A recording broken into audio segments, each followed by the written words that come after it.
I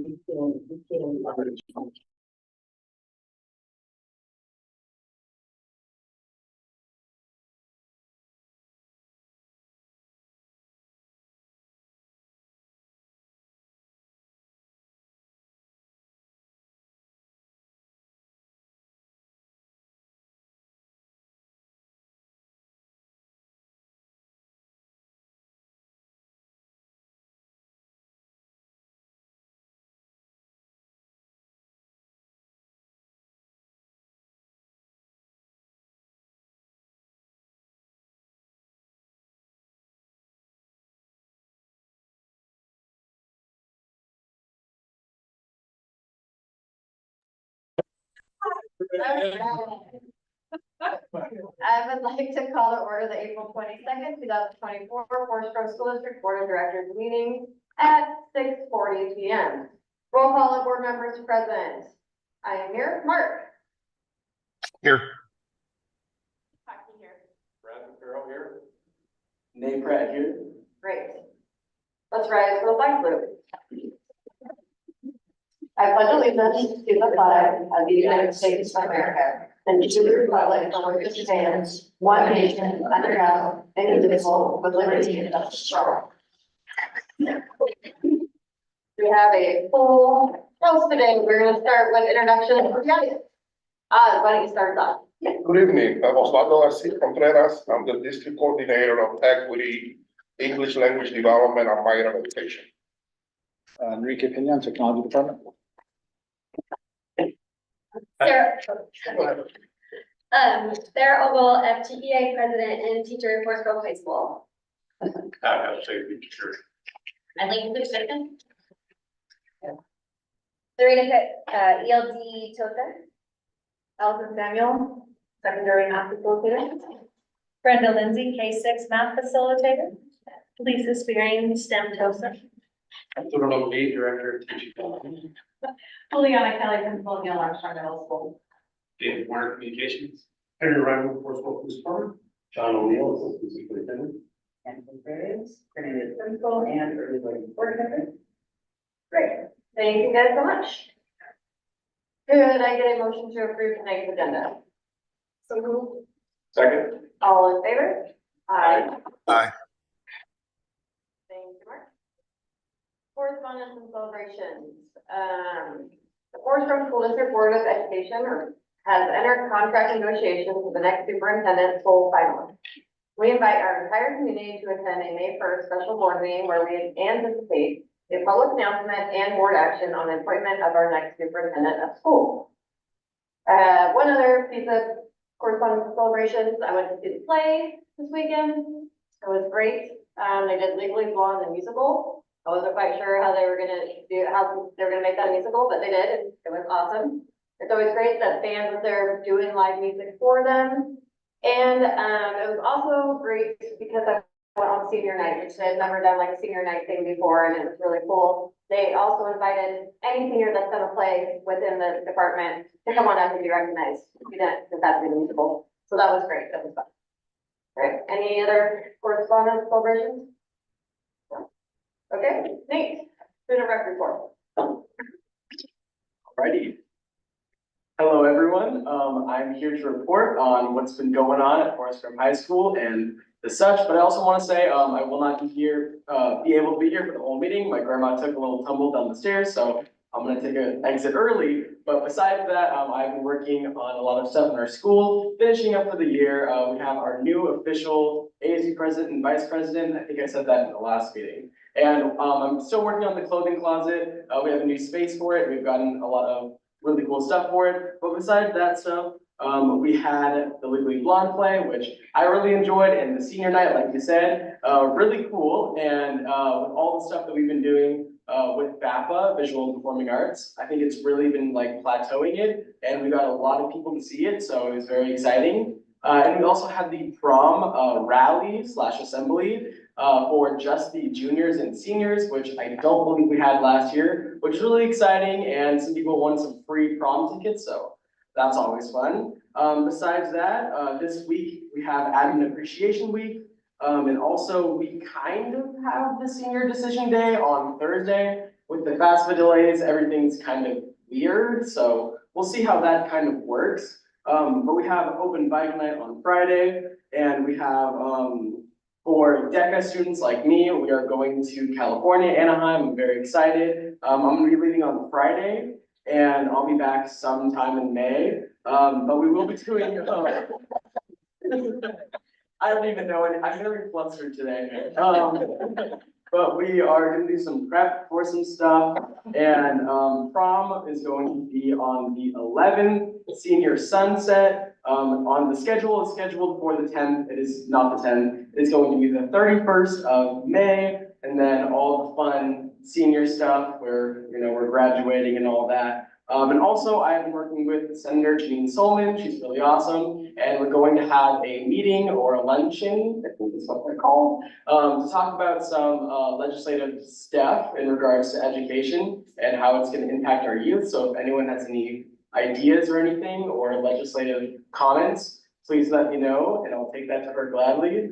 And yeah, it's been pretty great. We're working with a lot of, our CommuniCare team decided which nonprofits they're gonna give their $15,000 to. So there's a few different ones. I wasn't able to get all of them down, but we're also gonna give some money to local clubs and stuff like that. So that's always exciting to see. And yeah, it's been very busy, but you guys will soon be able to hear from the next ASB president, which is very awesome. And yeah, thank you guys. Thank you, Nate, and thanks for coming, even though you have a family emergency, we appreciate you. All right, gonna turn it over to Superintendent Tucker. Yes, thanks. I want to start with just a little appreciation. We did the staff appreciation events on Wednesday. HR John and his crew kind of did the organization and lots of people kind of helped. It was really, I enjoyed it this year. The food was all set up, and so the staff came down on the Wednesday morning for CITs. We have a lot more time to just talk, and normally I'm serving coffees and handing out bananas, and this felt a lot more relaxed and fun to just kind of take a moment and kind of appreciate everyone. Folks from across the DO were out in different buildings. We did it kind of simultaneously, so it was fun. So I really appreciate it. Just want to give a shout out to everybody who was involved with that. That was fun. It was good. It was a nice moment to kind of relax, and we're right in the middle of the sprint into the end of the school year, so it's kind of nice to take a second. Well, second, I did want to just point out that the June bugs are join the June bugs featuring the Forest Grove High School alum Moses Barrett as they perform for a benefit concert on April 26th at 7 p.m. The ticket sales all benefit the Forest Grove High School Performing Arts. Tickets are $25 and can be purchased on the FGHS website. Again, I've seen the high school do a lot of work this year, kind of building this performance arts department and recognition. So I think it's awesome. And again, they have Kathy and I were listening to a little.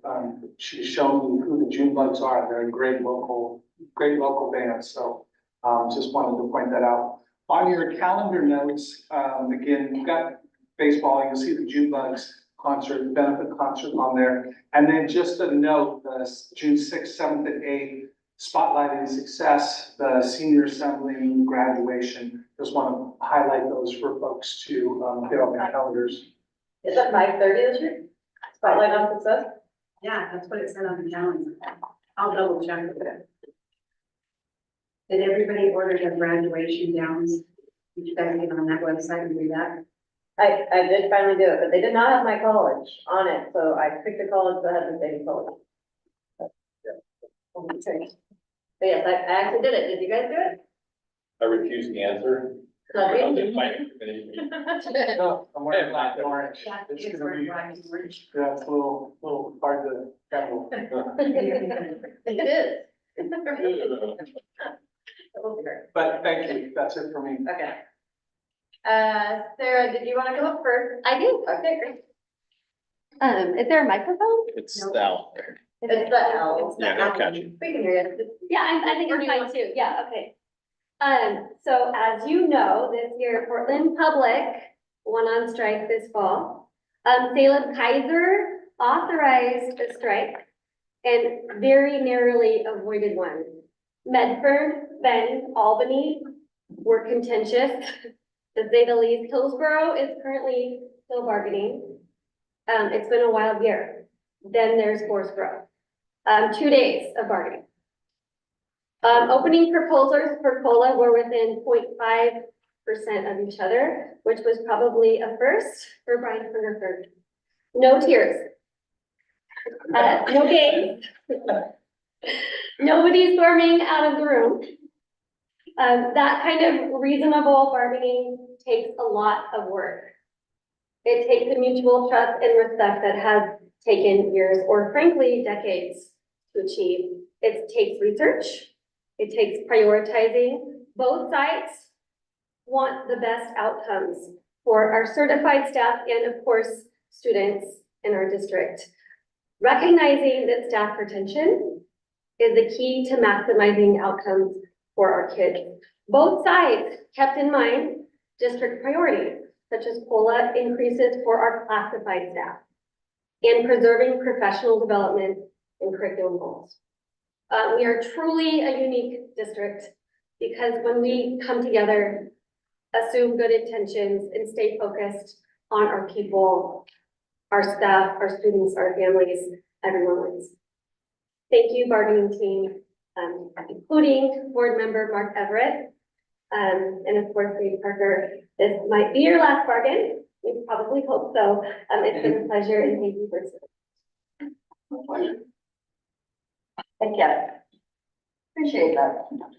Kathy, do we have any unscheduled public appearances? Hearing none, we are going to move on to the consent agenda. The consent agenda is made up of routine, non-controversial items to be voted on under one motion. Are there any items within the consent items the board member or the superintendent wishes to discuss separately?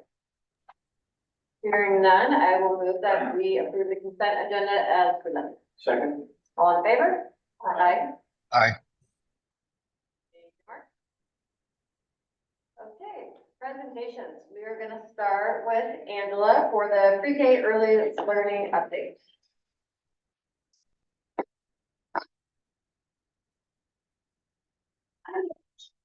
Angela, do you want? I think I'm gonna use my teacher voice. Can you guys hear me? So thank you for letting me brag about our preschool program. It's very exciting. So I am principal of Cornelius Elementary. I have one pre-K at my school, 2 pre-K classes. Plus, I oversee the early learning for the district. So we have 6 pre-K classrooms. So this is pre-K by the numbers. So we have 10 years of pre-K. This is our 10th year of pre-K. Can you bring that little pop-up pre-K on the bottom? Who's ever running it? Yeah. So we started pre-K back in 14-15 at Echo Shaw with 17 students half day. It was a migrant pre-K program. So only migrant students were allowed to be there. It was half day. Did great things with those kids, and then we realized there was a real need for it in our district.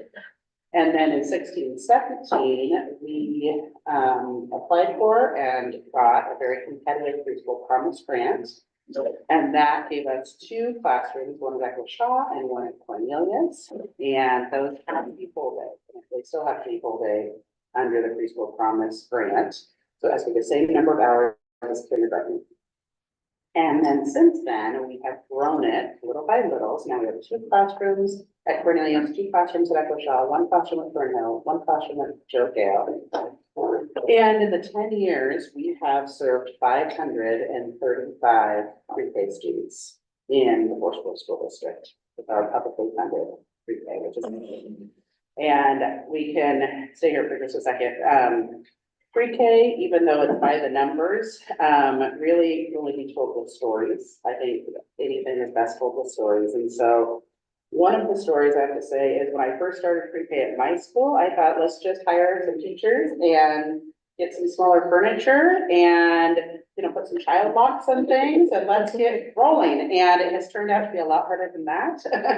It is a lot of work. There is a lot of hoops to jump through for pre-K. We had to learn a whole new system. If I would have known then what I know now, I don't know that I would have said yes to a pre-K, but I'm really glad I did, because even though it's a lot of work, I believe pre-K is the answer to every single question. You wanted to ask me, how are we gonna improve graduation rates? I'm gonna say pre-K.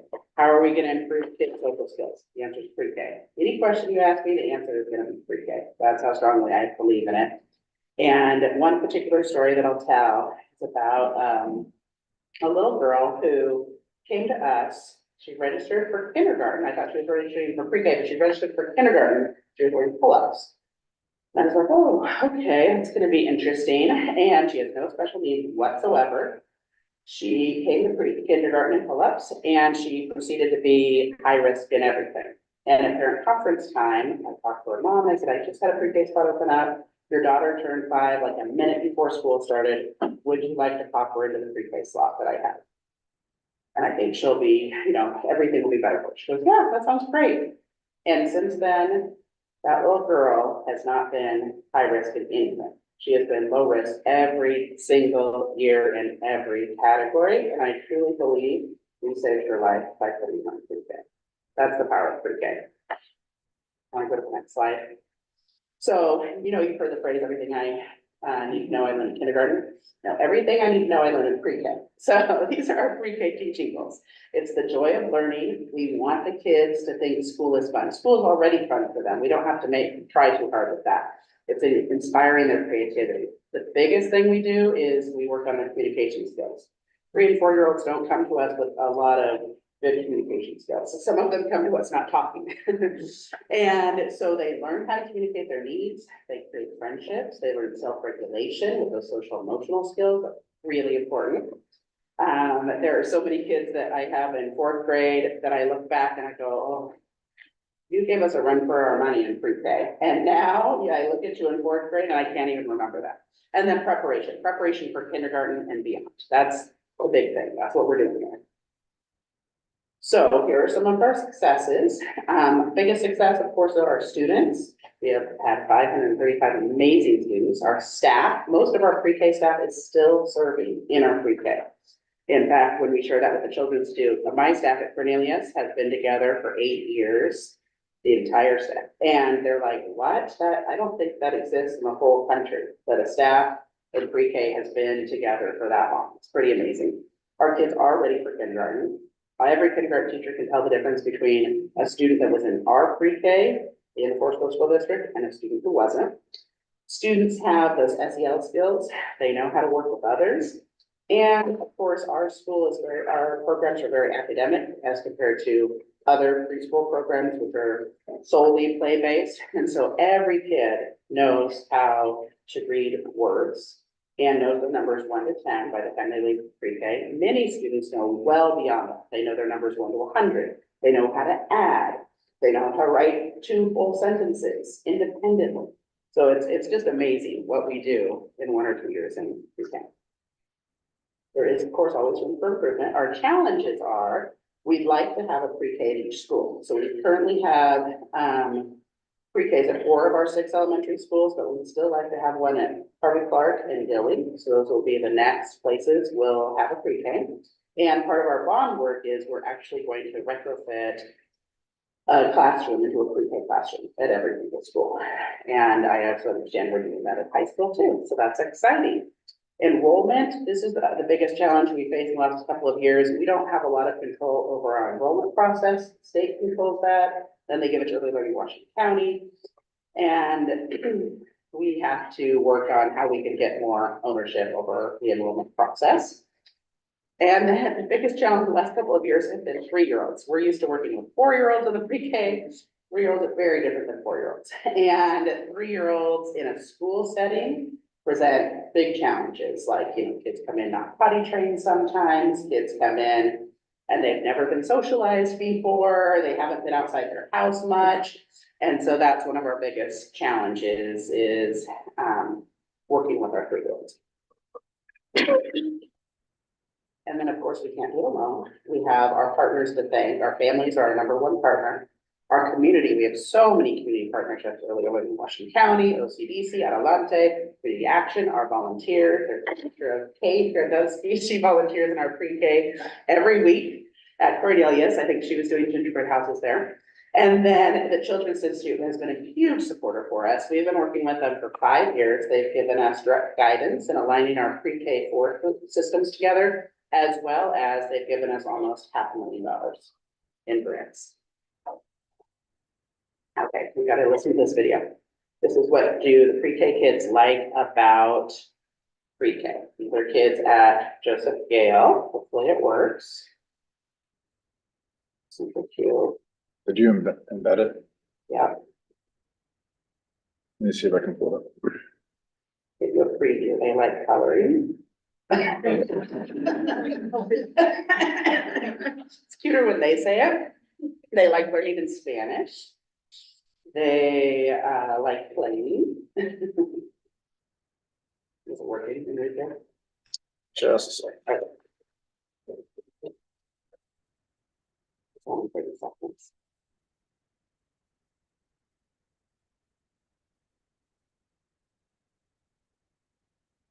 Looks like it's locked in the presentation. I can't access. Hello, I know, that's what they say. It's really cute. So you can see it. It was fun. I mean, It's really cute. right, but I'll push it in a separate memo. I don't know, I kind of like the. And so that is the presentation. Any questions that I can answer for you? Do we have to, so it goes through Washington County, you were saying? So it has to be open to 3-year-olds and 4-year-olds? Yeah, Sadly. 4-year-olds, Sadly, it does. and no requirements about student body training? No. The enrollment process that she's talking about has been even more because of, we enroll 5,800 kids. And so we have these processes, but they're pushing the enrollment through the state. But that creates lots of communication problems. And then like we have kids who are in like Cornelius's who get registered for Echo Shaw's pre-K. And there's a bunch of things that are really problematic for us.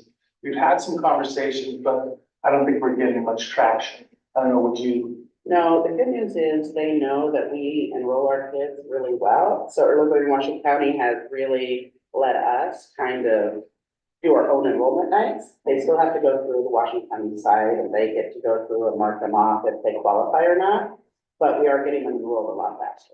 Before they weren't, we didn't have, 3 years ago when they switched it to their enrollment, we had 6 out of 90 spots filled in August, whereas before, the year before, when we had enrolled our own kids, we had 100% of the slots enrolled in April, and we had like a wait list of 40 kids. So that was the difference. Like parents don't want to go to a website. They want to go to their local elementary school. So that's the biggest challenge. So what we do is we invite them to their local elementary school, and we have the website there for them, and we help them through the process. Yeah, because I mean, we just have a very last second and then, I mean, trying to organize our kids. The good news is 100% of our preschool common slots are already filled for next year, right now. Great, So great. we're making it work within the system we have. Okay, that's good. You guys have any questions there? Thank you. Thanks. On to the demographic study. So my mic.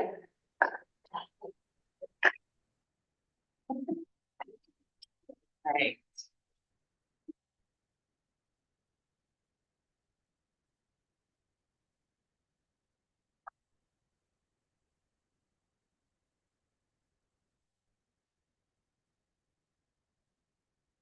So tonight we have the demographic study report for you. The full report will be emailed out to you after the board meeting tomorrow morning. It'll also be published onto the district's webpage. This is just, I tried pulling out the information that I thought would be most valuable for you tonight so that you can see how the demographic study is, what the results are for it. Every couple of years, we contact with a third party to complete this demographic study for us. Charles Reinerson, who used to work with PSU, is now with Flow Analytics. And he's the one that's done our last 3 or 4 demographic studies that we've done. So he does a lot of demographic studies for our area. And so this one is for the next 10 years, 24, 25, all the way through 30. 33, 34.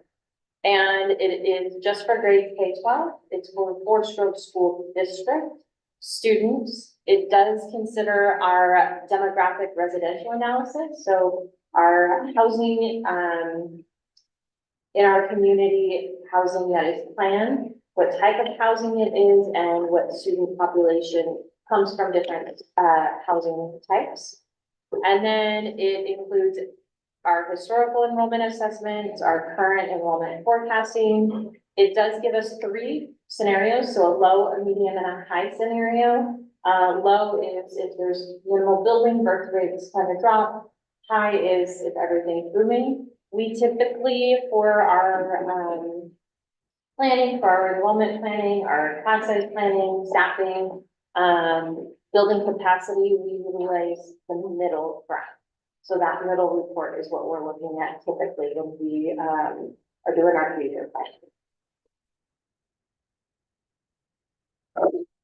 This is just kind of a good visual of where our student population comes from. So this is where their physical residential address is.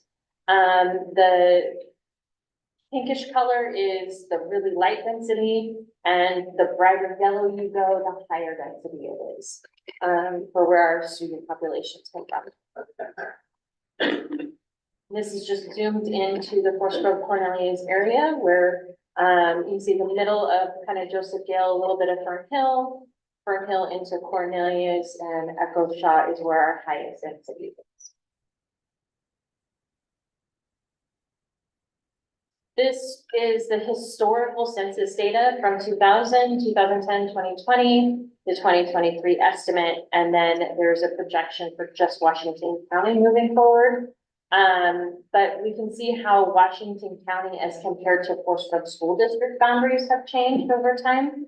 Washington County in the 2010, 2020 grew on average 1.3% a year, whereas Foursquare school district as a whole, our community as a whole, not our student population, grew by 1.6%.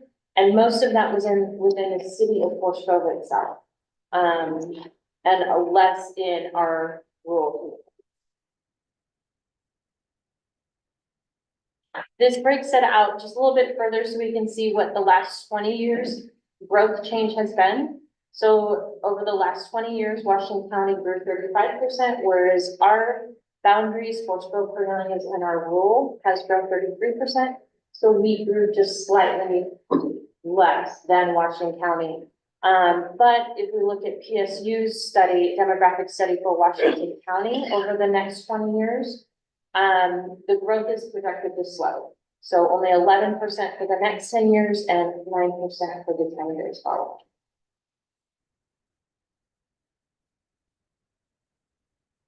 Breaking down that census data from 2020, 10, and 2020 by age of our community members. The green is ages 18 and above.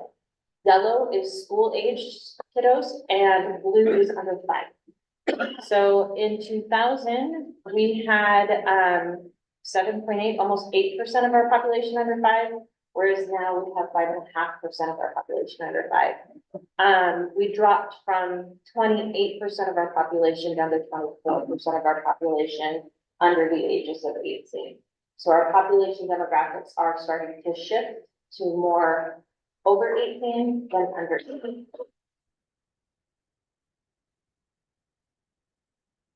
Within the demographic study, it does include all of the planned construction or known construction that's going to be happening in our communities. The yellow is going to be our single family units. The bigger the dot, the bigger the development. Multifamily units is in blue. And so we have 2 bigger single family units and 1 bigger multifamily unit. It's kind of right there on the east side of the Harvey-Clark boundary. Coming in.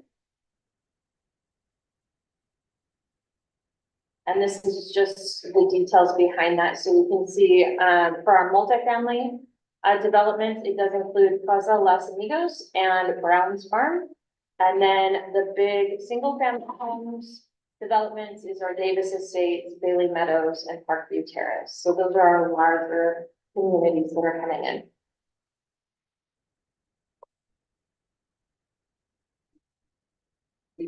With new development comes new students, different types of homes and developments have different ratios, different number of students per home. This data is what's used in the forecast, and it is based on the actual students per housing units built between 2013 and 2022. Single family homes K-12 bring in about a 0.4 student or 40 students per 100 homes. And, multifamily brings in about 0.35 students per home. But when we look and break out the market rate versus income restricted developments, that's where we see the biggest variation. Whereas a market rate apartment complex is only bringing in a 0.21 or 21 students per 100 units, where income restricted is 1 to 1. So it is a pretty significant difference based on what housing type development is coming in. Birth rates is the other factor that contributes to our incoming kindergarten. We can see the top blue line is the birth rates, and then the bottom is our kinders. We average about 83% coming into kinder within our community. We have private schools, just on the boundaries of our community. So not every birth in our community, and we have movement, so people moving, migration in and out, but about 83% of our births become students within our community. And so you can see what the forecast is.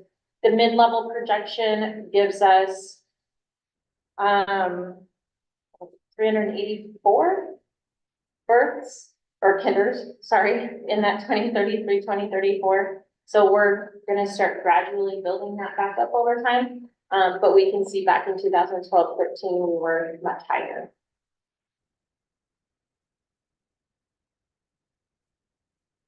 Enrollment, just a quick view. This is not in the demographic study, but I did want to show over time how our enrollment as a district has changed.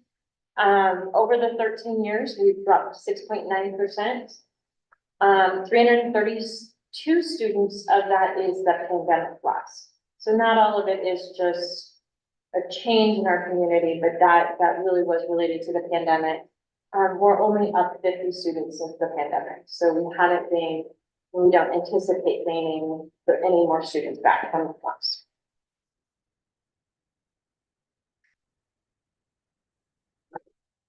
Low, medium, and high projections for the demographic study for the next 10 years. The median brings us to 5,646 students, and that is still lower than what we are today at 5,750. So it will take us the 10 years to recover from the dip in enrollment loss from a combination of our higher secondary classes coming out and then our lower birth rates and lower incoming classes coming in. So the middle graph is what we do our projections on. So we will have kind of a 10-year kind of roll and back up. And we still don't get out to the pre-pandemic enrollment after the 10 years. Even at the high level, we barely reach that.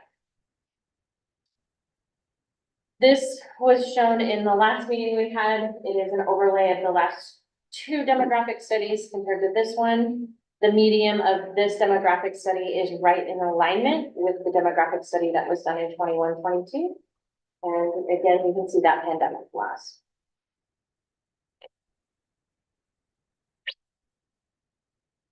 Now, we start getting into building specific changes. Secondary level at the high school, it's expected to drop 125 students over the 10-year period. And again, that is our exiting higher grade band, higher class sizes that are going to be exiting.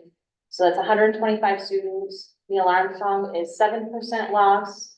And then our elementaries start to gain a little bit from where we are right now. Tom McCall, 35 students. 35 students is one class across the entire building over 10 years. So it's not a significant increase. And again, at our elementaries, it's a 2% increase from where we are today, in 10 years from now. Breaking down the elementaries individually, we have over the 10-year period, Cornelia's maintained about where they are right now. Echo Shaw is a slight reduction. Dilly continues to lose enrollment if we don't make any changes from our current operations. Fern Hill gains about 3%. Harvey Clark is our large increase at 21%, and then Joseph Gale is a loss of 4%. So that's the elementaries broken down. But Harvey Clark is our biggest change overall over the 10 years. That doesn't happen until 28, 29, and we'll have another demographic study that we do between now and then to confirm that, and if that's the case, then, we have capacity across the district, so how we approach that, we have options.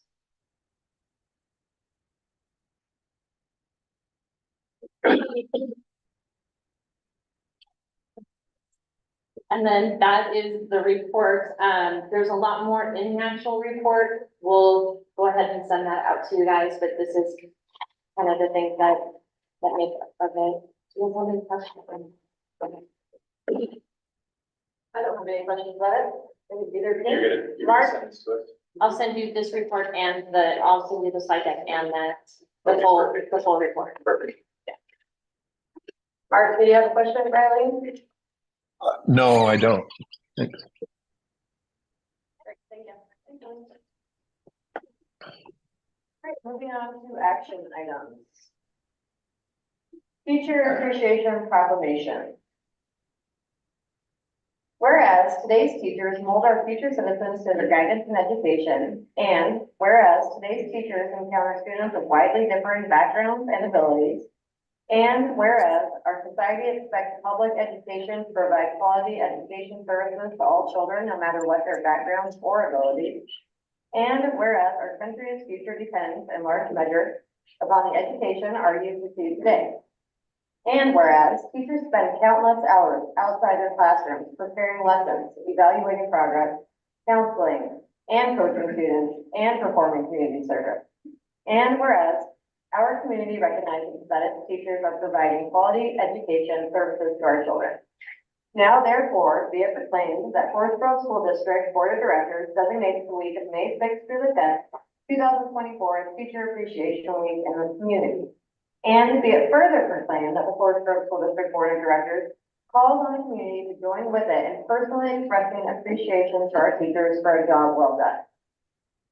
It is this day, the 22nd of April, 2024. I move to approve. I move to approve the Teacher Appreciation Proclamation as presented. Second. All in favor? Aye. Aye. Oregon Department of Education Implement Weather, John is gonna come up. Board meeting on April 8th, where we shared with the board our request to apply for the Oregon Department Inclement Weather waiver that Governor has granted to districts throughout the state. If we submit a waiver, it's up for 14 hours of instructional time lost to inclement weather. The week of January 16th through 19th, as you recall, that's the time that we're looking at. This waiver requires board action for ODE consideration.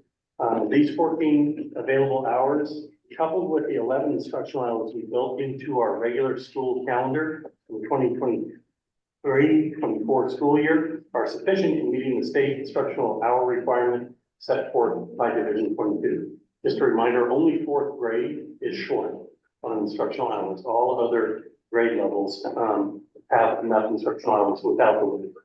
I just want to remind the board and our community with multiple bond construction projects, we have a hard stop at the end of this year in order to provide time for construction completion over the summer.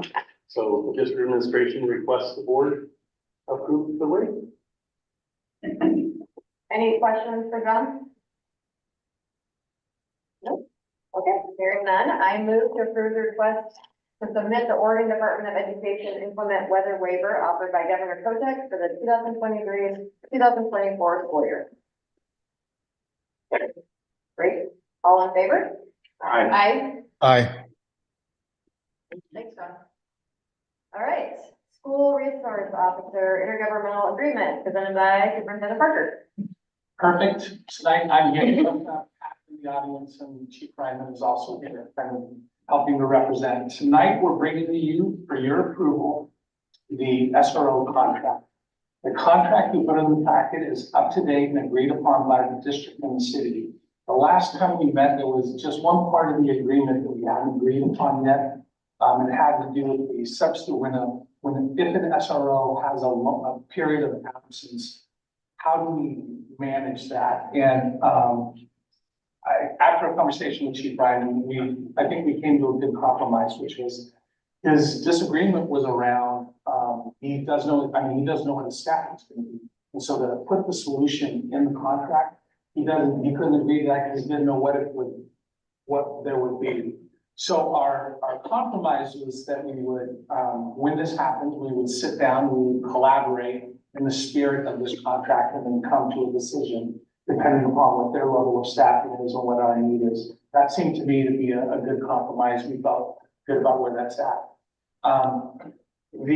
Everything else is, kind of in the document. You can see what the strikeout changes are, where, both the city and the, district is recommending that we take action on it.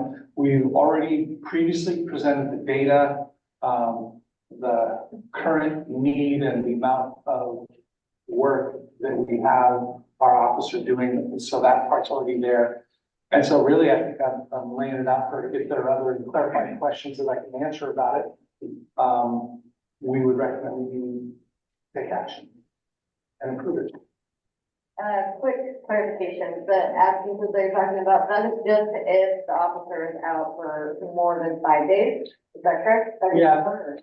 We talked about that time period quite a bit. We said 5 days because after 5 days, we would probably sit down and try and work it out. Before that, we would do what we normally do, which is call an emergency or non-emergency to get service. Like if he's sick one day, then. Right. Just deal with it. It's not unless it's an extended absence that we'd have to work out a plan.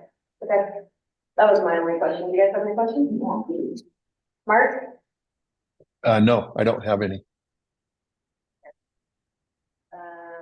So I'll move to approve the 2024-25 school resource officer intergovernmental agreement as presented. Second.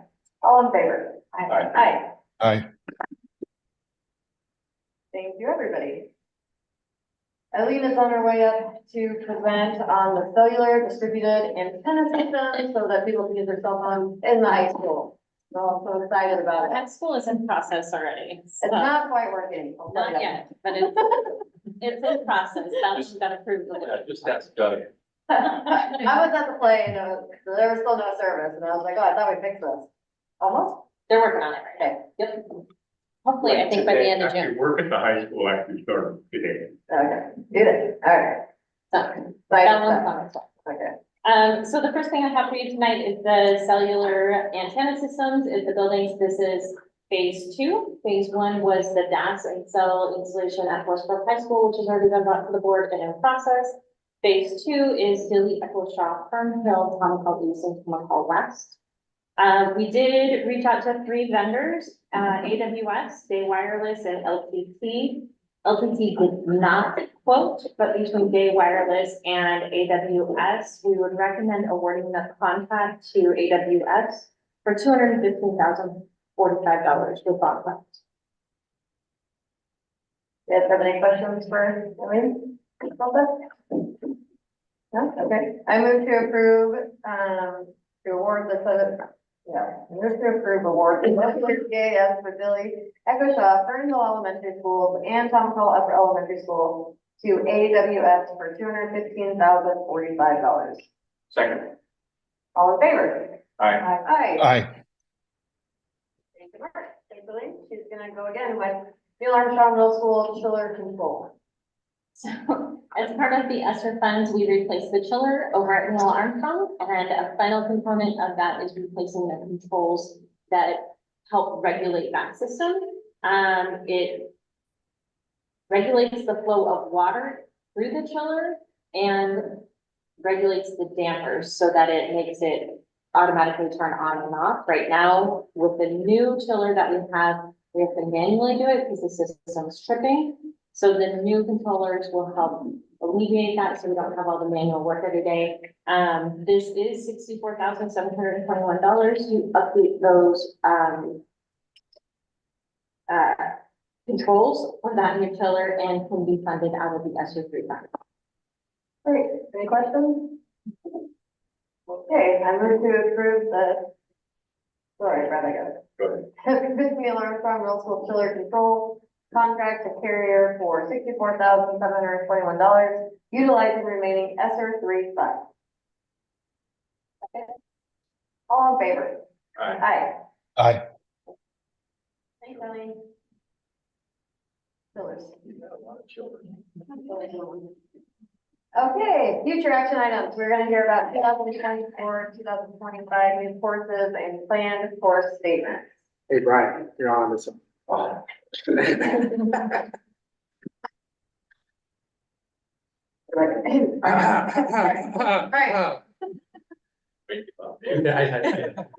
Look at his school score. I was like, it's all work there. Yes, yeah, it's on cell phones. Good evening, thanks for having us. I'm Little Lead Director of Curriculum and Instruction, Teaching and Learning, I'm sorry, along with Juliana Kelly, Principal of NAMS, Brian Burke, Assistant Principal at the high school who oversees curriculum and instruction. So we're here today to talk to you about new courses for next year. So the purpose is to share the new courses for the secondary level. This will be an initial discussion. We'll bring it back to you in 2 weeks so that if there's any questions, concerns, comments, we can follow up with you and answer those and give us time before we get official approval. And so just real quick, next slide, our process for new courses. I've learned this process now. I haven't going through it for the first time myself here in our district. And so the first piece is administration provides guidance to staff, hey, and gives some clarity and expectations around, hey, if there's new courses, this is the process, right? These are the considerations that we go through. Obviously, those new courses can come from a lot of different places. Could come from student interest, can come from teacher interest and wanting to expand or build on an existing course.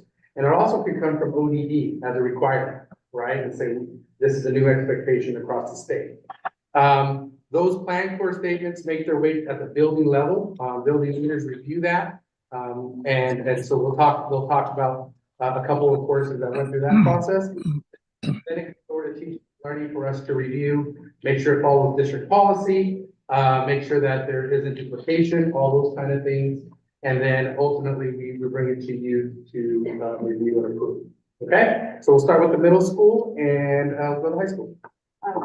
Thank you. So we have 4 course changes and then a bunch of course title changes that I'll go through. So the first new course that we are proposing is Unified Art. So pairing up students who receive special education services with students who do not receive special education services for a Unified Art class. And we have an amazing art teacher who has an awesome vision for this.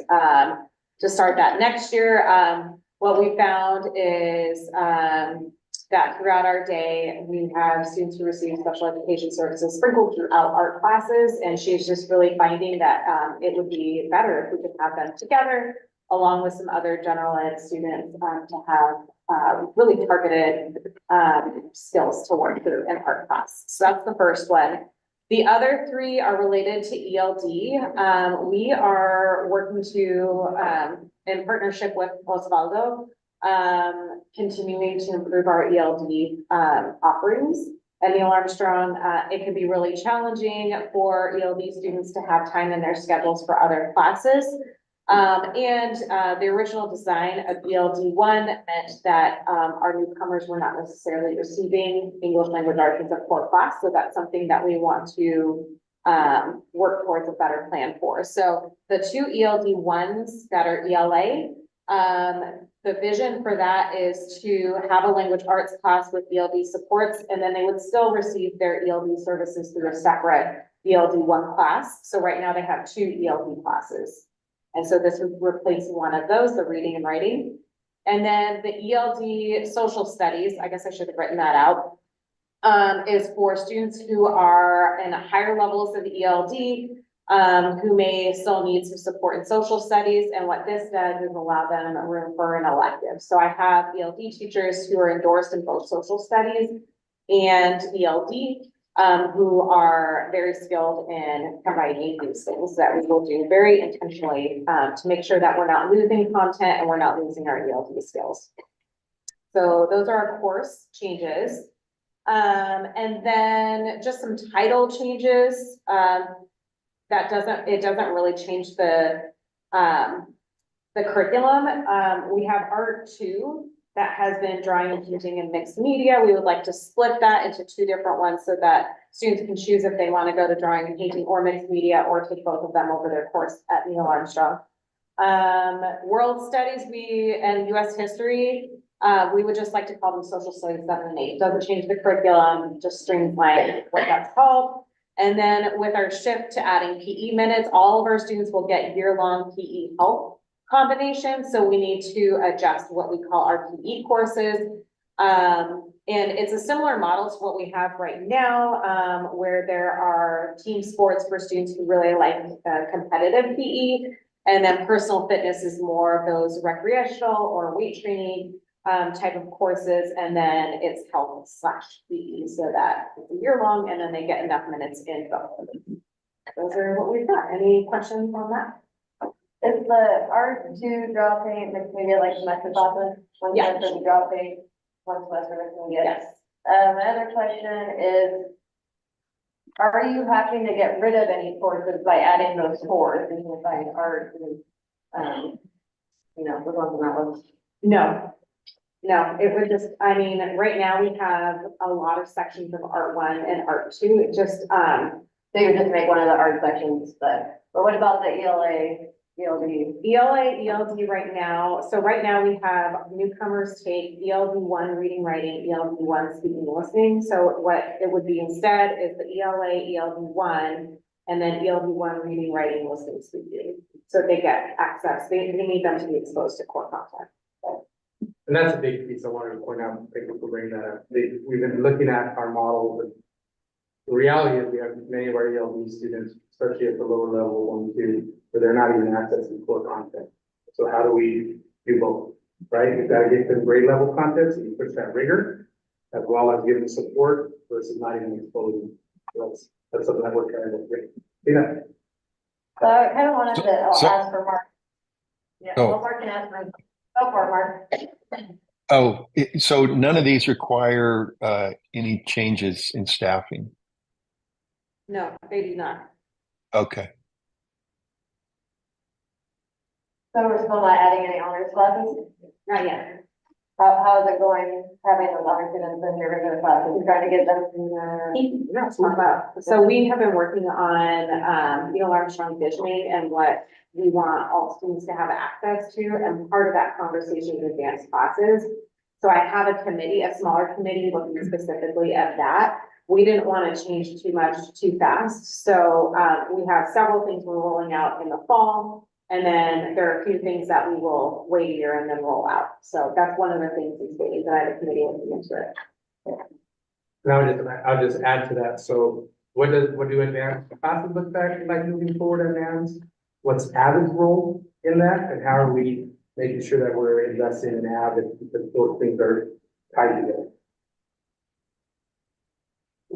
So can you, I didn't get all of that. So in terms of advanced, I'll just call them advanced courses or, higher level courses.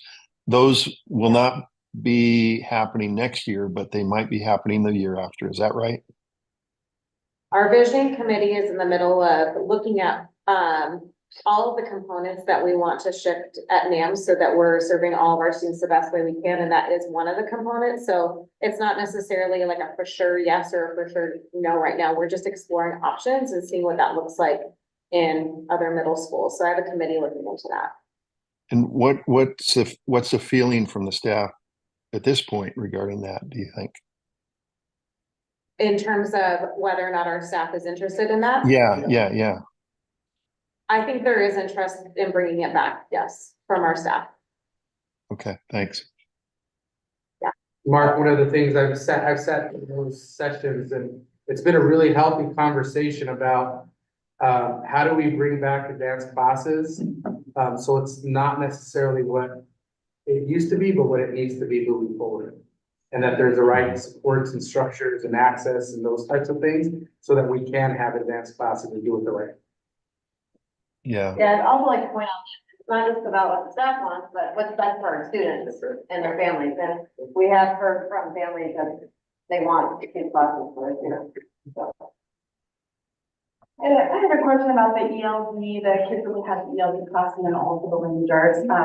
The curriculum overlap for that when they do a team that is happening between those teachers, or what's the plan for between the groups and having the same language arts person? Yeah, that's a great question. So, my ELD teachers that I have right now are also members in language arts. And we're gonna be purposeful, having my facilitator have common practice with language arts so that we can roll that out. Taking small step. Yeah, this is a little step. That we're taking a small step. Yeah, so one small step that we are considering is having a year where our ELD teachers push into ELA so that students can get that support from that teacher while that teacher is learning from the ELA instructor. So we may do that for a year, or we may move into this right off the bat.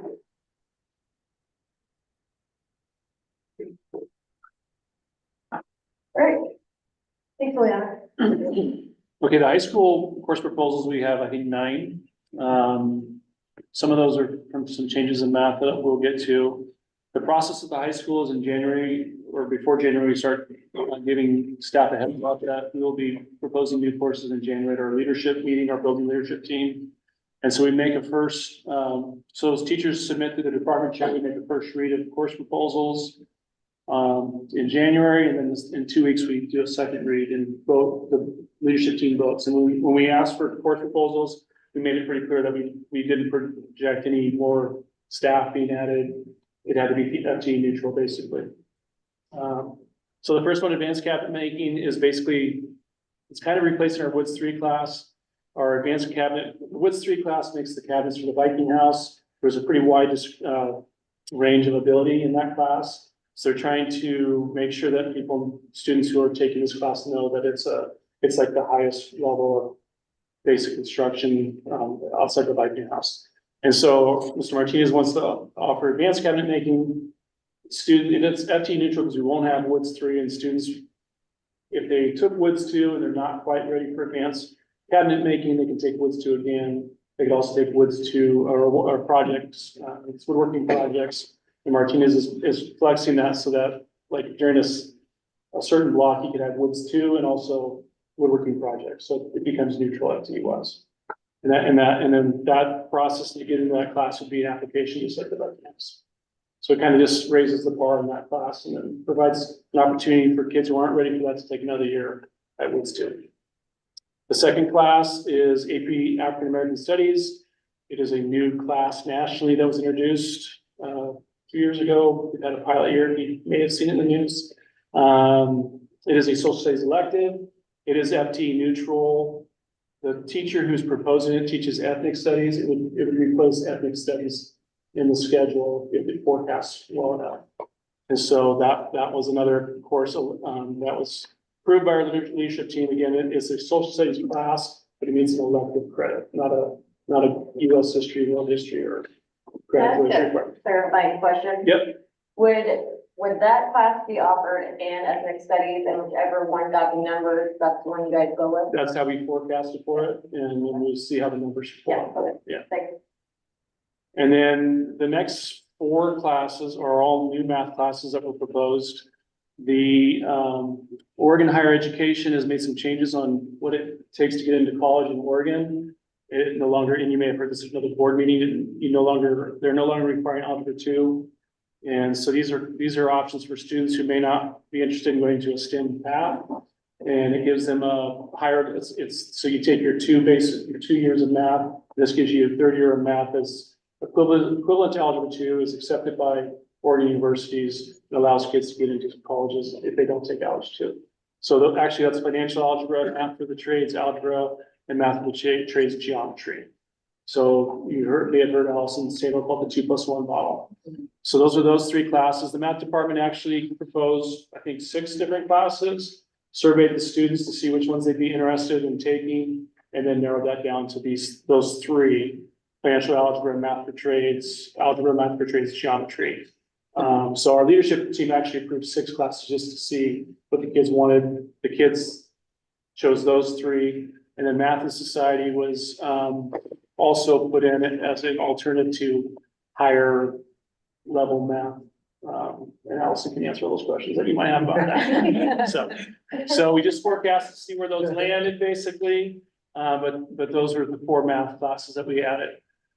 Rebels and Outcasts is a language arts class. Our high school has English 1, English 2, and it has the honors versions of those. When you get to your junior year, your choices are English 3, honors English 3, or AP Lang.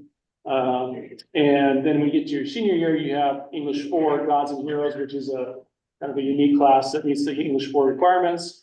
And so this is kind of a model of the Gods and Heroes, and to provide kids an alternative class to English 3 that's not honors or not AP. And so we had a teacher who proposed that class called Rebels and Outcasts, and that's being offered for all people know Brad, and then also for all juniors. And then that last 2 there are CTE courses. That is also FTE neutral because the kids would be normally taking English 3. The musical theater is not FTE neutral. It is added to kind of boost up our theater program. We've added acting 1, acting 2, intro to theater tech. While it's not FTE neutral, that person who's teaching that class is supposed to be 0.5 theater, 0.5 language arts. And right now she's more language arts than theater. So this would adjust her schedule to make it 0.5. So it takes away one of her English classes possibly, or she also teaches a reading intervention class. So those numbers would shift in those areas. So would you have to hire? No, For that one? we have the staff member. She's So currently. kind of is. Kind of, yeah. It's neutral. It just makes maybe, yeah, I'll say yes. Okay. You're not gonna have that. Good answer. Yeah, I'm gonna stop there. Okay. And then you got, Intro to Children's Literature is not FTE neutral, but it was added to round out our education pathway. We have Intro to Education, we have Child Development, we have Elementary Peer Tutor, and we have peer tutor opportunities in our building. And with the preschool coming, we wanted to round out that CTE pathway. So it's a course that we're proposing, and we approved it. We may not run it next year, just based on what it means to FTE class size and how kids forecast for it. And, you know, you could add it, so an English teacher is the one who's possibly teaching that. So if that English teacher teaches English 3 and we do add that, then that just means the English 3 classes will go up. So it's kind of looking at the numbers and making a decision, whether it's worth that, what do the numbers look like in class, and how many kids actually forecast for that class right now.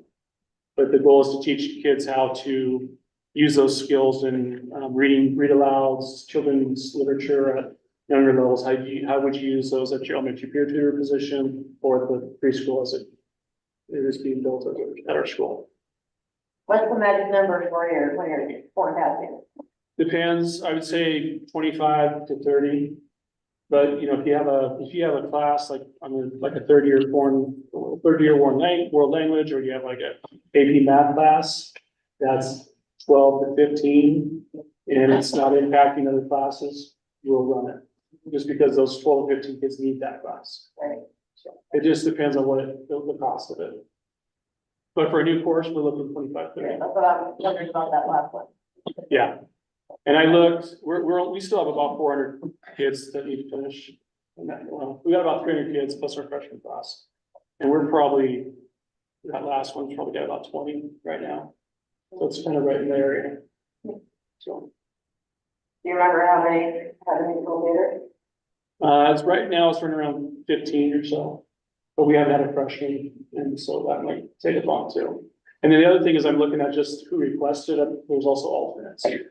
So a lot of times, like culinary, for example, might have 5 culinary, one will have 500 kids forecast for it. And there's only 300 slots roughly of that. Maybe not really. And so then those alternates will pull up. And so if those get to 20, I don't know about most of those classes were full from alternates. So. But we still have a little bit of. Yeah, go ahead. Go ahead and finish.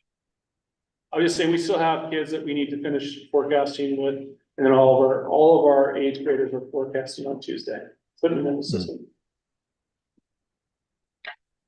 I think I heard you say that maybe the cabinet making class is there an application for that, Brian? Or did you say that? There Maybe will be this. Oh. There hasn't been in the past, but there will be coming up this school year.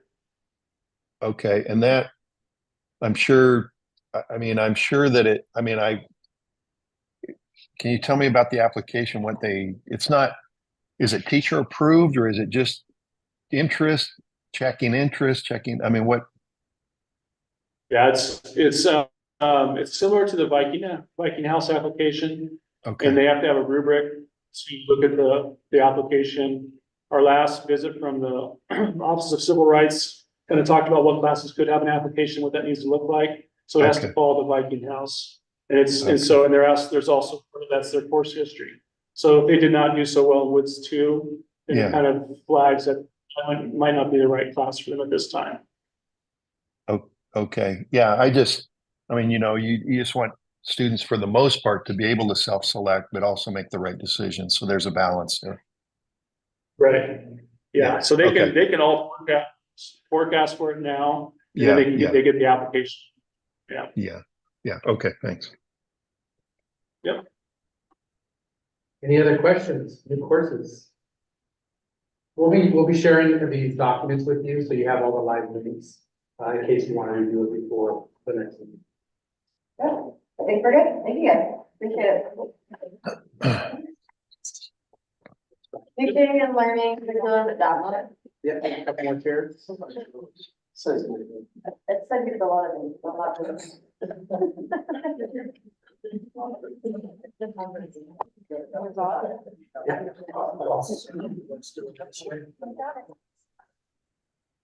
All right, so now I have another team with me to continue the conversation. This is more centered around curriculum adoption updates. And again, we're bringing this conversation with you today. Gives us time in the next couple of weeks to answer any additional questions that you may have. But with me today is Lisa Spearing, our STEM TOSA, Brenda Lindsay and Allison Samuel, our math TOSAs, and Osvaldo Garcia Veras, our equity ELD and migrant coordinator. And we're here to provide you with an update on science, math, and ELD adoptions. We've taken a similar structure. We're going to talk to you about the goals of each, the process that we've taken for each of those content areas, the considerations, and they're going to be talking about that, recommendations, and estimated costs. Just so that we kind of organize these three things in a way that's digestible, we're going to give this a shot and see how it goes. Sound good? Great. All right. Lisa's going to get us started. Thank you for having me here. This year, the goal for the science adoption was to hear from the teachers and to be able to discuss with them the merits of being able to go into a science adoption and what could possibly come from that. We began in November with meeting with the secondary department heads, and so I met with the high school department head and the middle school department head, and then also met with the teacher leaders within the K-4 and then also the 5-6, and then from there we had, as a small group of 5, attended a caravan to be able to explore the curriculum options that ODE approved to put forth for us to be able to look at. I created a schedule where high school was able to go to multiple presentations of the high school curriculum. Middle school was able to attend those, and then we divvied up the elementary presentations to see what was available and what was going to be offered for our teachers to be able to look at. From there, we gathered information from the departments, and I went and met with different departments to be able to hear what their desires were in an adoption. The people who attended the caravan were able to present and say found, and what stuck out to them and what they enjoyed, and all the things that they were thinking about the adoption, and we gathered all of that information together, and then Marshall and I, met with that same leader at Caravan, attendees to be able to, discuss what would need to be done next step. We did have to take into consideration a couple factors. Amplify is still very new for our K-6 teachers, and our K-4 teachers. And then our K-6 teachers next year will be experiencing the math adoption. And so looking at timing for a science adoption has to be a consideration for the teachers that teach multiple subjects. And then another consideration, we heard from our 7-12 teachers that they're proud of the work that they have put into the curriculum, and they're happy with what they are currently working with. They also said that they're on board with exploring and hearing about other curriculums and things that are able to be possibilities in the future. So their timing is flexible, and they're on board with that. So our recommendation for a science adoption would be then to begin an adoption process similar to the math adoption process, beginning this next fall. And so in 2025, we would hope then be able to, fall 2025, be able to consider. And so ODE actually, we're behind, actually their timeline for the next science adoption is this coming up fall. And so we'd be coming to you next meeting to delay it for 1 year, give us a year time to consider a local adoption. Re-adopting what we currently have, or looking at other resources that we need to consider. We're already working with, we've already developed a potential budget to kind of prepare us if there's whatever level of degrees of adoption that teachers, that the process yields. But we just want to give you this science update, kind of a science perspective, because it is technically upfront. You might be hearing that.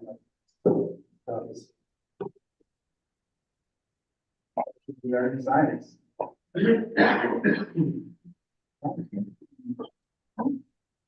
So our math adoption team started with the goal of engaging and learning around brain research and basically how the brain learns math. And it's been really great. We've had the opportunity to work with Jen Hunt. In addition, we evaluated curriculum, teachers provided feedback with the goal of having a math adoption that's rigorous for our learners and prepares them for an evolving world, and it's going to meet the diverse needs of the students in the Forest Grove School District. And we asked our teachers on the adoption committee to come up with a word cloud. They created a word cloud of what really was important to them with the new math adoption. And you can see where, run go back just one side. And you can see where one of our adoption teachers, Tracy Burford, turned it into a word tree from a word cloud. And really, students were the main focus for all of our adoption.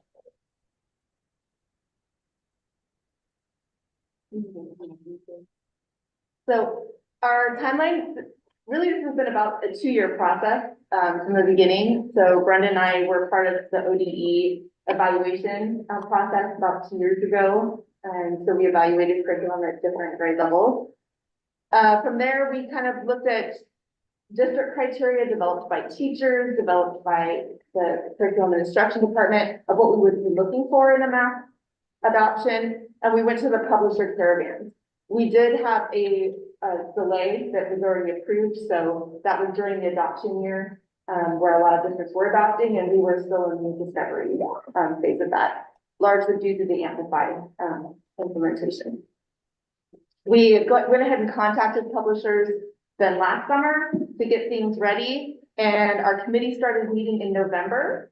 It's a very large committee. We have 52 people and various teachers, instructional assistants, administrators, COSAs, community members. We tried to get a really diverse group, diverse grade levels, and every building in the district so that everyone was represented.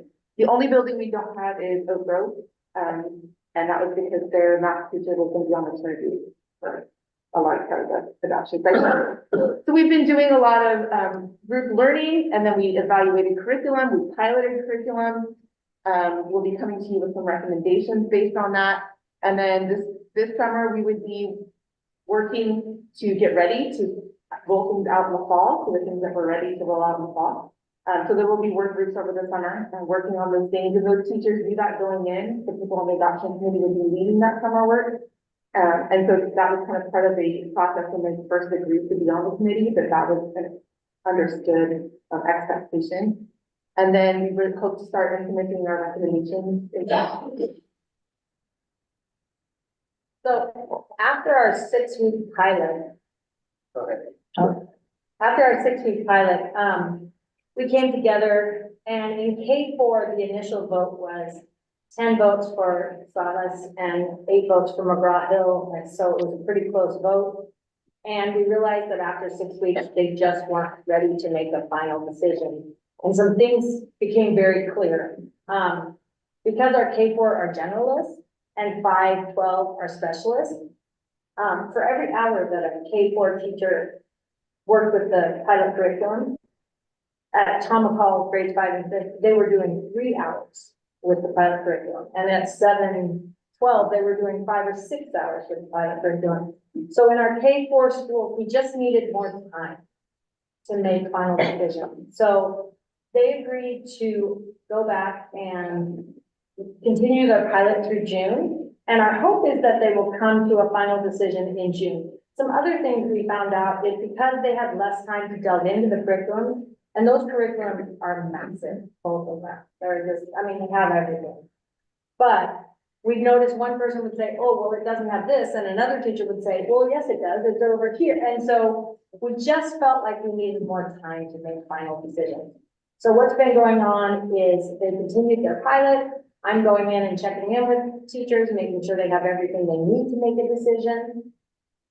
Some other considerations we have in grades 5 through 12, their math grade is hopefully in the city, but in grade schools, we take every priority standard and make that a report card line. We have massive scope and sequences for every single group. And then we're trying to align these grade levels, not in 1 or 2 buildings, but in 6 buildings. So it becomes much more complex, and we really wanted to make sure we did this well. Also, with ODE's approval and your own approval, we do have Think Central available to our K4, and that has already been purchased through 2025. Through or until? 2025. Up through fall of 2025. Thank you for clarifying that. So our recommendation in K4 is that we allow them to pilot at least through June, longer if needed. But the committee really feels confident that they're going to come back in June with a final decision. I've already met with approximately half of them, and they are pretty solid in their decisions after we answer some questions. They hope to make a recommendation in June, and then we hope to do a soft start implementation where all of those teachers in every grade level and teachers in every building, there's about 25 of them, and they would run a full year of the curriculum, making sure we have common formative, common summative, all of the materials we need to really implement well across all 6 schools, and that there's building experts, because while I love working with every teacher in our district, it becomes a little impossible when we're putting in a new curriculum, and yeah, we need more experts than one person. And the teachers recognize that too. The other piece that the committee has talked about is really focusing on professional learning initiatives. So it's not like just because we don't have the paper curriculum and the resources of tools, moving forward now, not waiting for more intensive professional development around math best practices. Jen Hunt works out of Beaverton and has presented to principals, has presented to our adoption team, and people are loving it, right? And so tapping into her passion, energy, and excitement not waiting for that adoption, but doing that now. And allowing that professional learning to help guide our practices, not a hard back curriculum, right? That's just the tool, that's not the practice. In the 512, our vote was a little more obvious. We were 12-1, 12 Sabbath, 1 McGraw-Hill. To begin with, after the pilot. So in the meeting directly after that, we had split K4 in one room, 512 in another, because it seemed clear from the data that K4 needed to have a different conversation than the conversation that 512 needed to have. And so when 512 met, we talked through the data, we talked through why people may have voted one way or the other. And after some discussion, we did come to a unanimous recommendation for status and visions for our curriculum 5 through 12. So what we would like to recommend is to actually do a full implementation starting in the fall. So again, as I spoke earlier, that's going to require summer work. The adoption teams are prepared for that. And just as a side note, the high school courses that the adoption covers are Algebra 1, Geometry and GDS Geometry, and Algebra 2. All the other pathway courses are not covered by an adoption because publishers don't make books and stuff for all those classes yet. They kind of are a lot of open education. So for the high school, those would be the courses that are covered by the adoption. But the team feels really confident and they're really excited about it. Our last meeting was about how we would implement it, what would a 3-year plan look like, and we talked about not only which components of the curriculum at each level we wanted, but also which teaching practices and how those were part of that 3-year plan of rolling out.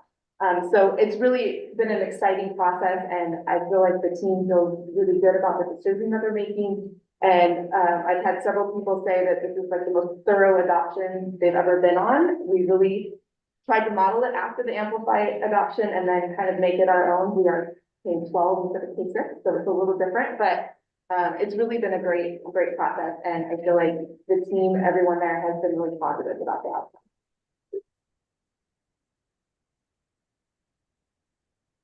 So estimated costs, so these still are estimates. We're working on getting more exact quotes from the publishers. So 512 doing the 6-year, so the adoption cycle 7, but we took a 1-year delay, would be 6 years. For status and visions, so all teachers 5 through 12 would be approximately $730,000. And then K4, 6 years with those 25 pilot teachers, so the soft start that Brenda talked about, it's approximately $216,000. That one we can't get an exact quote until they make a decision on which curriculum they want to go with. And then we would need a 5-year then for them, because that would be 5 years left of the 7-year cycle, with whichever publisher they pick for the rest of their teachers. We're estimating that that's going to be around $375,000. So our current estimate is a little over $1.3 million for a K-12 adoption over the next 6 years. Is that about what we budgeted then?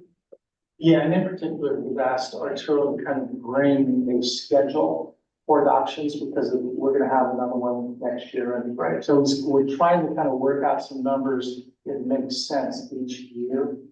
And this is in that range. I don't wanna. Well, just like We're when you make a hoping high it's school less. budget, these are the high numbers. You budget high and then you come in low and everyone's happy when it. And there's still associated professional development and other things that aren't included in here. It's a significant investment. It's a significant investment. And I would say, as Allison brought up, you know, as we've gone through this process, as we plan the process that we're facilitating, the committee, you know, it's about going through a thorough process, because what we won't do and will not do is adopt something that's too there, right? We've got to get buy-in. We've got to go through a really healthy, rigorous process, and there's a lot of excitement. And I think that comes off of the work from John, Layton, and other people coming off of the Amplify. There's positive momentum in our district right now to say it's time for some really helpful tools and to see what else is out there. Obviously, we can't afford to do everything every time. But we want to be thoughtful of long-term planning, that there are money to invest in curriculum tools every year. And so Eileen and I have been working on that. And that does include intervention programs and manipulative kits and everything that would be part of the curriculum package. We will also be sending this to you, so that you have access to the online curriculum to review. We did have, both curriculums out in front of parents at parent conferences and those types of things for opportunities to review. I just have one, I like the process. I've gone through a lot of these and watched a lot of them. And I do like the process and I do like the idea of slowing down when things aren't moving instead of just bowling across, spending the money and then having things sitting on shelves. So, I think you guys have done a really good job. The process looks really good. Any other questions? All right, that's Matt. Next one, ELD. Thank you. I'm happy that I survived my cough. I think that one of the things that I wanted to add to this presentation is that because we are only one team, we're learning from one another. And we are learning how to integrate into one another. And that's gonna be some of the things I'm gonna be talking about here today. For the ELD adoption, we had three main goals. And the first one was about enhancing what we currently had, as part of our ELD framework. In the year 2017, our school board approved an independent ELD adoption.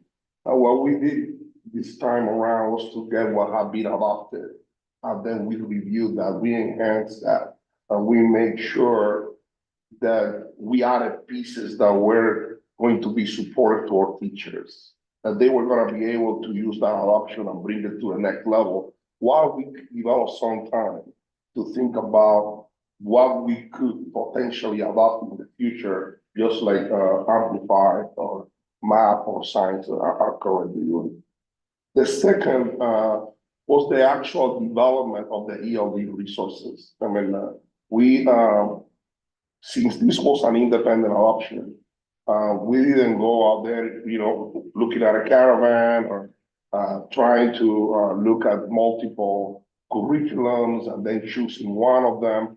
What we did was we went around every school and we tried to learn from what were the instructional models that were being implemented in every school and what type of resources teachers in those buildings would need to be able to say, okay, I need to teach an ELD lesson. What can be an exemplar? What can be something that we can put in front of them so that they could use as a guide to be able to prepare units and lesson design. The third one was the identification of technology tools that could empower, the delivery of instruction and the progress monitoring and interventions. So those were the three main goals. Our timeline, obviously, the fall we got really busy. You can see there were three main events that took place. First we came here to this board. We asked for the approval for postponement. And we also had to put this idea and create buy-in. We needed to create demand within our workforce. So we brought a selection of a committee. We brought teachers, we brought administrators, we brought all the ELD facilitators from every building. We tried to invite them to a conversation about what was needed to enhance the curriculum that had previously been adopted by our board. The second thing that we did, the third thing was to actually evaluate the previous adoption line by line, and also take into account how we could develop or look for or evaluate a progress monitoring tool. The same way that students have the ability to, we have the ability to evaluate our students with our benchmark assessment in math and literacy. We needed to have something that was equally as effective for ELD students to measure ELD, not necessarily, or in addition to measuring ELD growth in math or literacy. We want to know how the vocabulary is being advanced, how the forms and functions are being used, what are the different domains that are also being improved, not only reading. I mean, we need to talk about writing, we need to talk about others. Then the winter came, and now we are here, once again, trying to, well, actually before that, we had to meet with our committee and have a series of work sessions. We had approximately 7 meetings with this committee, and during those work sessions, we did a number of things. We provided training, we did professional learning together. We separated by abilities. We talked about what model was more effective at rebuilding, what kind of resources needed to be built. And obviously there was a time in which the small groups independently dedicated some time to actually develop materials. Then the spring came, and now we're here, trying to get this approval from this board to advance this idea. We are also planning, with the blessing of this board, adopt this curriculum and put it in, put it in the hands of our teachers this summer, and potentially do some pilot, during summer school. And the hope of that is to implement this coming fall. So that's kind of like the timeline in a summary of what we did, why we did it, and where we're going with it. So for the ELD adoption, we have 2 sets of considerations. We have some considerations that had to do with what were the requirements that ODE, we will need to fulfill. And then there are also some considerations that were internal, like what do we need to consider as Forest Grove School District? So these 4 had to do with ODE specifically, Oregon Department of Education. The first one was what was the focus? I mean, there have been confusion in our system about what to follow. I mean, do we follow FADE? Do we follow the old framework? What do we need to follow specifically? And we got clarity on that, which is we are following ELP standard, very well defined by the Oregon Department of Education. We also needed to remain consistent to our local ELD plan or LAO plan. That LAO plan needs to reflect what we are doing in the classroom. So if things are being changed, we need to reflect that and be consistent. So we had to rewrite our LAO plan because it was already outdated from 2017. We got that done. We also were handed from ODE a very specific and clear criteria for adoption. So we had to go through it as we were creating materials. And also at the very end, we kind of used it as a post-assessment, like, okay, here we have this material created. Do we meet this? Yes, check. Did we meet this? To what degree? Check. And then we went through all the materials as a team, as a committee. And last but not least, the ODE equity stamps is something that, we had to take a look at the creation of all these materials with an equity lens. And that ODE stance is very clear, it's universal. We were connected to that at every step in the process. The internal considerations from the Forest Grove standpoint was that there were some, there was adoption going on. So obviously the literacy and math adoption cycles, I mean, I will say this is kind of like an 80-20. We had, the literacy adoption already in the 2nd, 3rd year. And then we also knew math is coming up, and we had our staff, like I said earlier, interconnecting with all these subjects, because for math or literacy to be taught effectively, we need to make sure that ELD students have access to that content. So as we were preparing our material, we had that in mind, so that we were able to prepare materials that could help math teachers, science teachers, literacy teachers, something to use effectively, in order to move up or forward their instruction, especially in literacy, when the Oregon framework for literacy, the new one, has been developed specifically with EL or ELD. I would say EL students in mind. The next consideration is that we were doing an independent adoption. We were not doing a full adoption. And what I mean by that is that we were doing something local. We didn't think that we should rush. We needed to study our system. We need to study our instructional models. We didn't want to invest that kind of money that Matt just mentioned without really being thorough. And so what we did was we went for the independent adoption, knowing that there is a possibility in the future to get there. The other thing is that we didn't feel either that we could so quickly get a curriculum that could meet the needs that our schools are at that moment. I mean, we are looking around the different instructional models that are being implemented in every building. So we rely most definitely on the expertise of our staff, which they know what we need to develop in order to meet the needs of our students more efficiently.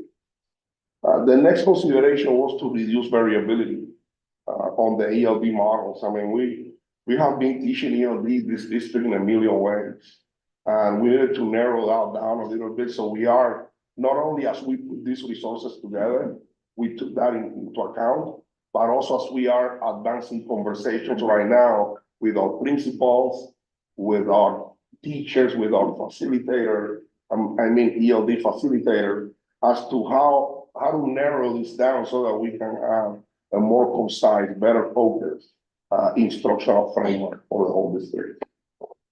The prioritizing tools and support progress monitoring, we have been using a tool called FADE that has served us, okay for a number of years, but we know we needed to upgrade it. Our system needed something better. And not only that, it is expiring this year. So because of that, we made sure that during this adoption time, we went out there, we reviewed not only materials and resources, but also tools. So with that in mind, we were able to acquire a couple. We are going to talk about them a little bit later, but a couple that not only were vetted by our staff in very high regard, but also we know they are being implemented in many other districts around, like Beaverton, Hillsborough, McMinnville, and they have had great results with them. So we are hoping that they're going to become a game changer for us as well. So here are our recommendations. Our recommendations is number one is that this independent adoption and with all the instructional materials that we develop and created is going to be approved by this board. Obviously, as Arturo, our teaching and learning director, mentioned earlier, we're going to be providing all this data for your analysis. You can click in there by grade level, by proficiency level, by instructional model, what has been created as a guidance for our district to empower what we have previously got approved in 2017. We also would like to, have this board approve, the implementation of Flashlight 360. Flashlight 360 is what we hope be the progress monitoring. This is going to allow us to collect data, like I said earlier, on our ELD students, on how they are learning in English. Not necessarily how they are learning mathematics or how they are learning how to read, but also on other different domains. And that's going to be very important because then the data points that we get from our students are going to be more regular, more consistent, and we can then intervene, more precisely, which is what the next tool, Elevation provides. You know, Elevation gets the data that we get from Flashlight 360, and then we can customize, and we are able to provide interventions for a student according to the information we have gathered from them.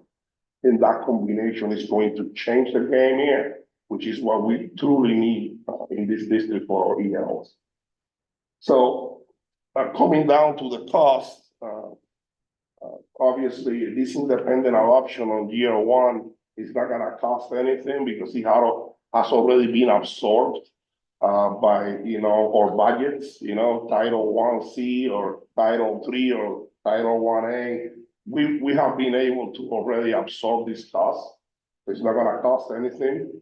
But the progress monitoring tool, Flashlight 360, which we will need one. I mean, if we don't get this one, we're gonna have to find another one. But we need to have a progress monitoring as part of the requirement of ODE. This one is about $80,000 on year one. We have gotten some discounts for the close work that we have been doing with this company. And the intervention and support to Elevation is about $46,000 on year one. It could get to 49, almost 50 from that year forward. So with that, I'm gonna open it up for questions. So you have to pay for those tools every year? You're gonna pay that same amount? Yes. Yes, that's part of the adoption. And then, will we be able to see the actual curriculum? Yeah. We have links to it. Yeah. We want to give you the process, like how we got here, and they will release all of the actual curriculums to go with that. I'll be sending you the map curriculum, maybe I can curriculum. I'll send it to you visually. We have to tell me a time over the next 2 weeks. If you have any questions, thoughts, concerns, between now and that meeting, let me know. I can answer them directly or we'll speak together.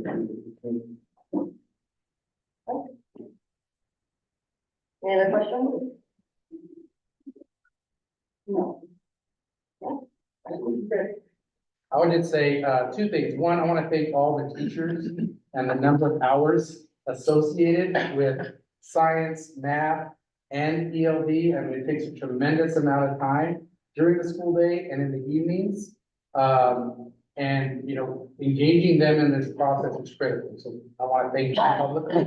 And then also thank our COSAs and leaders for facilitating this process, right? I mean, I can't think of a more important process to do.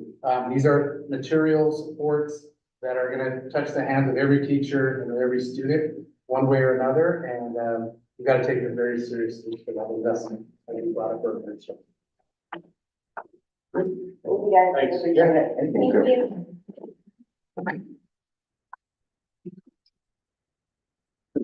Okay, we are on to, this one's really good. Yeah, this is. Construction exercise specs. Yeah, one last topic tonight to talk about. This is future action.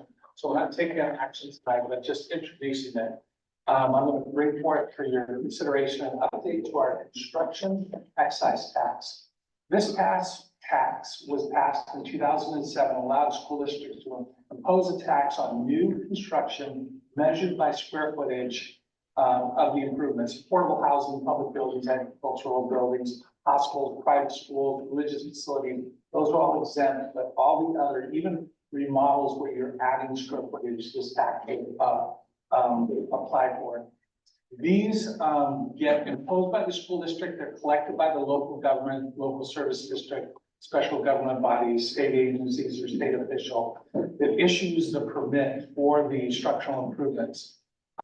We already have an intergovernmental agreement with our cities around the collection of this tax. There is this tax, each year, they determine what the increase can be. And so each year from 2007, they have been increasing this tax. We have not increased it since 2007. In your paperwork, you can see where the other districts around us are at with that tax. And in particular, almost everybody is at the current top rate right now is 1.56. That's where everybody's at. We've got Banks is down at 107 and then Scappoose 141, but everybody else is basically kept up to date with this. We haven't passed another an upgrade. So, what we put in your packet, for action the next time around is basically to raise it to what the new max will be. And, also make it so that it increases each year to that, whatever they calculate that new max to be, so that we don't have to take action every year to make that increase, because again, and we use this can only be used for capital expenditures. We currently use it to pay for some of our land purchases that we've made. If we see an expansion in enrollment in a school, we can use it for, furniture, to deal with those increased students, that kind of thing. It's basically, and again, I'm not the expert, so I'm looking at Eileen here, it would be other capital purchases that, the board and, the administration deem suitable, but that's where we basically used it. Around, particularly around student growth and expansion. And so that's, the next time around, we'll be looking for action on it. As you read it, if you have questions, get a hold of Eileen. And, and then we'll kind of go from there. Again, I think, I think it's completely appropriate that, as we're adding new housing and square footage into our district, that those, places do some, help us with, some of the challenges that brings. Yeah, we're not asking for anything outrageous, just the same that everybody else wants. Pretty much. Right, there you go. Okay, future board items and board discussion. Christie went to the OSBA thing this weekend, conference this weekend, and I think you probably have. I do. I also wanted to mention with regards to the Teacher Appreciation Week coming up in May. I'm going to share with the board. I did go back to the climate survey and pulled the teacher voice from that one question we asked about how are you appreciated, and it was really interesting. I'm going to share that with the board because there's some really good insights about the way they're already being appreciated. And a lot of it was by the administrators. You know, my administrator tells me we're doing a good job. My administrator does this. But there were also teachers in there who, in all the different buildings and classified, some who said, you know, I don't know how I feel appreciated. And so I'm going to talk with the board between now and May 6th about ways that we might be able to help with that week. And it might be a little tiny way that we can do that. And I would suggest in the middle and high schools, because elementary schools during Teacher Appreciation Week, I can't say this for sure, but elementary teachers get lots of things sometimes from the kids and their parents. And then as a middle school and high school teacher, you maybe don't always get as many things from the parents.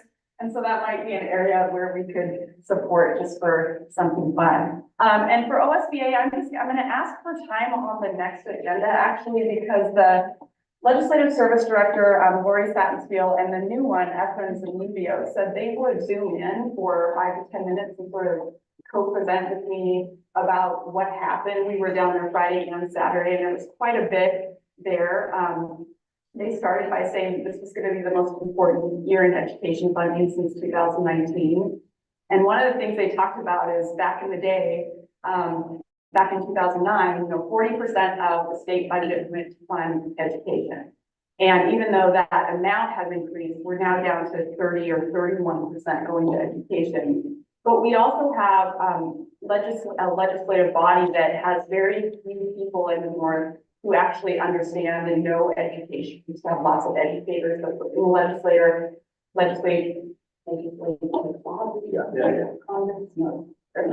Yeah. And because of that, I mean, we're lucky that we have Susan McLean and Janine Solman who are directly connected, but they're really trying to make a plea to OSBA as a body across the state and as school boards to be able to think about how we can speak as one voice for some things that we really are trying to advocate for. One is the change in the QEM and how we fund schools. That's kind of universally been heard. But the other thing that was brought up is that it's been hard as metrics have changed across the years of how schools are able to show that the funding that we get is affecting student outcome. We used to have portfolios, and then we had this, and now we have MTSS, you know, it's hard for legislators to sometimes be able to know and feel confident that what we say we're doing is affecting student outcomes.